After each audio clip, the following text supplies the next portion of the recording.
Hello, everybody. My name is Peter Maestri, and you're watching Divorce the First 6 Months, or you're listening to it from somewhere. Today, we're going to be talking to Misty Roberts, who is phenomenal. And I'm not going to say too much about her because you're just going to learn who she is, like I did.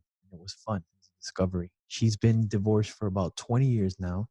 And Misty, welcome, and thank you for being a yes to this conversation. Absolutely. I'm happy to be here. So let's get right into it. I want to ask you, what was the first 6 months like for you from the moment that you knew, and and you're going to share it, but you have a special case. So you were very young, and you know, take us through what was it like the first finding out, knowing, and those first 6 months. All right. I was very young. I got married when I was 19 and I got divorced right as I turned 23. Um, I grew up in middle of America, flyover state, that kind of place that's what you do. You know, you graduate high school and you maybe go to college, maybe not. You find someone and you settle down, pop out some kids and, live in your little duplex or McMansion or whatever with the 2.5 kids and a dog. I think I knew pretty early on in my marriage that it wasn't a lifetime thing at all. I kind of knew this was something that was for the time being. My situation is, to be honest with you, I look back on it and I think I got really lucky. Like the last 6 months, the first 6 months after we got divorced, our divorce was very, very calm. There was not a lot of fighting. We didn't argue over, shared belongings. Like he actually helped me move out of where we lived together into my new apartment. Um, I remember like a month after I moved out, I had problems with my car, and he was the person that I called. Like my car broke down, and I called him, and I was like, "I need your help. I don't know what to do." Um, That's so awesome. You were able to maintain the friendship afterward. yeah, we talked a little bit about this, and what I said to you was, I feel really lucky that during that time of your life, your early 20s, that's kind of when you're figuring out like who you are and who you want to be. And I got to go through that with, at the time he was my best friend. It I had somebody to stand there and hold my hand through that. And I'm really, really grateful that I had him during that. And, I think as a couple of years passed by, both of us just kind of went, I love you, but I don't like love you. Like I love you like my friend. And we're still really young and we have an opportunity to find real love. So let's not hold each other back from that. Um, we definitely went through some phases after our divorce. Like, there were times that we were definitely a lot closer, and there were times that it was like, don't fucking talk to me. Like, I need to like distance you, and you can't be this part of my life anymore. Um, I look back on that and I think that a lot of that, I probably had a very weird perception that I needed to take him out of my life and not have him as that super close person, because if I was to get into another relationship, no one would understand that. Which now, as an older person, I go, well, if you can't understand that, then you're probably not the right next person for me anyways. Yeah. Um, You feel like he groomed you for the next person? Like he gave you the experience or the tools to be ready for your next relationship? um, no, I don't. I think that what he and I went through was very, very unique. It also involved, the last year that we were married, he went to rehab, and obviously we met super young. We weren't even legally old enough to drink yet, but after rehab, I think both of us also realized he'd never known me when he was sober, and I'd never known him sober. And I think that our relationship was incredibly, incredibly unique. And there are not a lot of things that I've necessarily taken from that relationship into other relationships. I was too young to even know myself, and I definitely didn't know him. And I mean, I guess in retrospect, that is the one thing that I had that, did groom me for other relationships, was actually taking the time to get to know somebody. Yeah. Um, it, I kind of feel like more, we met at a party my freshman year of college, and that's pretty much what the entire time we were married looked like. It looked like a big college party. It was the mid 90s. I our wedding couldn't have been more mid 90s. Like, he wore Doc Martens to our wedding, and my fingernails were painted purple, and I mean, we were like the ultimate 90s alternative. I think that we played Tori Amos during our wedding. Oh yeah. Yeah, I mean, it couldn't have been more super 90s. But that's what it was. Our entire relationship looked like a big college party, and that's not what a relationship looks like, you Yeah. know, at all. No, it's not. How did you source it though? How did you get to that moment where you pulled the trigger? And you said, "All right, this is done." Was it something that Um, happened, or was it like events, or was it you, yeah, him? um, it was me. Mhm. Um, I didn't realize exactly how bad his drinking had gotten. And as I said, it was the mid 90s. We were casual drug users at the time. Um, I didn't realize how far down that rabbit hole he had gotten.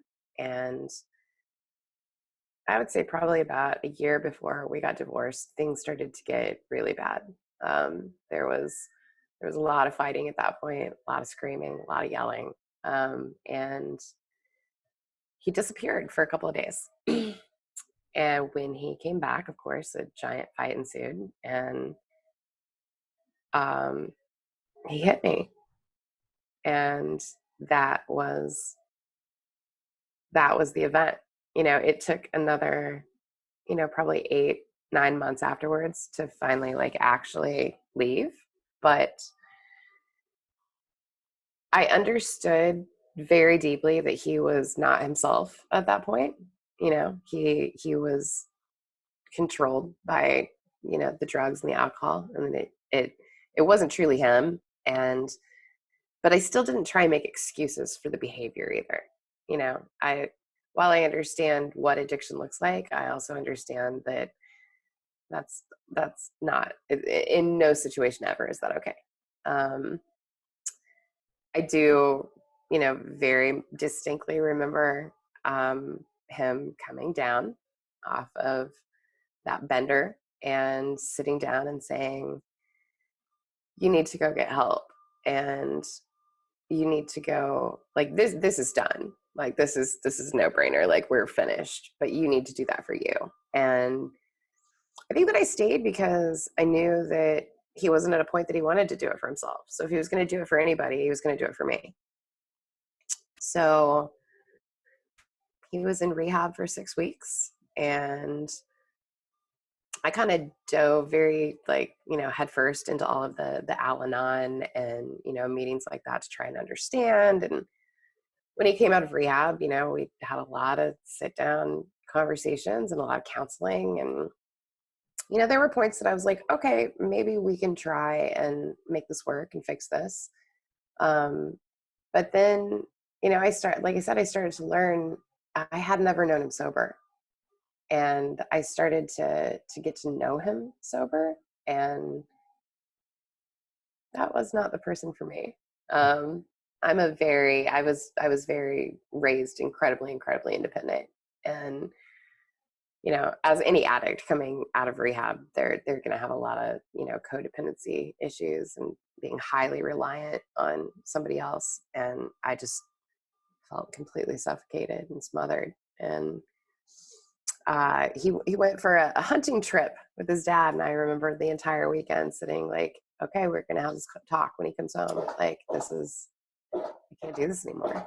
And came home from the hunting trip on a Sunday night, and I just remember sitting down, and I was like, I think we're done.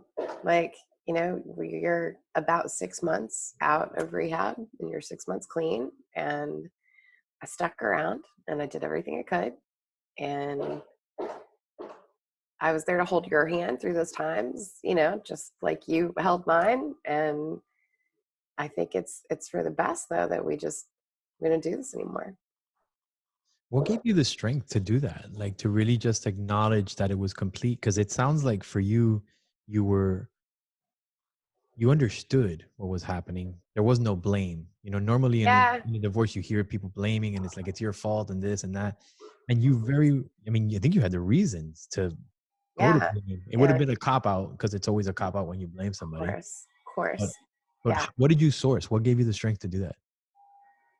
Um, like I said, I think that my whole life I was raised incredibly, incredibly, to be an independent, strong-willed person. But I did.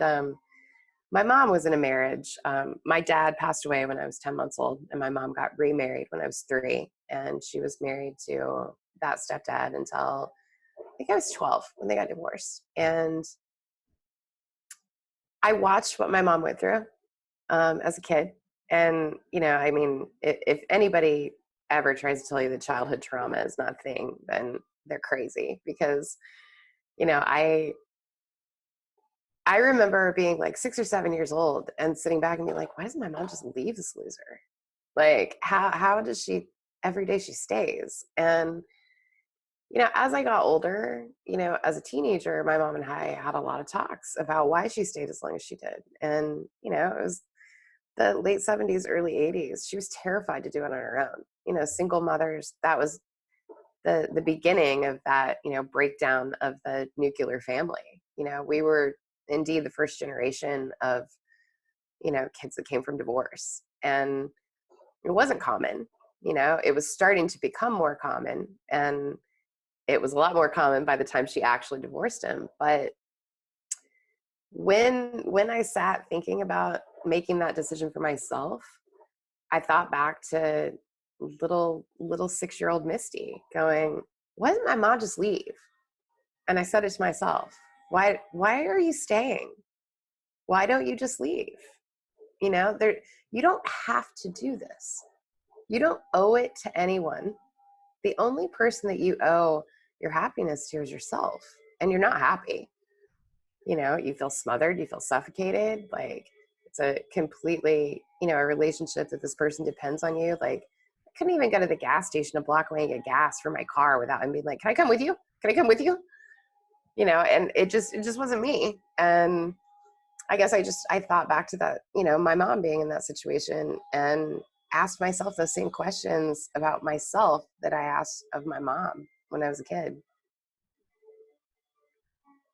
That's powerful stuff. Yeah. Yeah. It's Funny, like we yeah. each source our a different to look for power, to look for things. Yeah. And we often go back to the childhood and most people repeat it and you didn't. I'm not gonna lie. That has been a complete and utter theme of my entire life, though, is unlearning or rejecting things that I learned as a kid. What's Um, the process that you do? How do you, is it like a cerebral or is it visual or do you just like, are you an observer? Where are you? I'm definitely an observer. Um, it's somewhat off topic, but somewhat on topic. Like, the man that my mom was married to for so long. Misty, I'm gonna stop you for a second because Yeah. I'm getting a lot of interference from somewhere. Oh, you know what? I think that it's probably my neighbors. They're doing renovations on their garage right behind me. So is That's what it that is. better? Yeah. Well, the Corona edition, things like this Yeah. happen. We just deal with it. So if you're Right. listening to us and you're hearing noises, it's life. Yeah. That's a wrap on another episode of Divorce the First 6 Months. Don't forget to hit subscribe for more insights. Take care.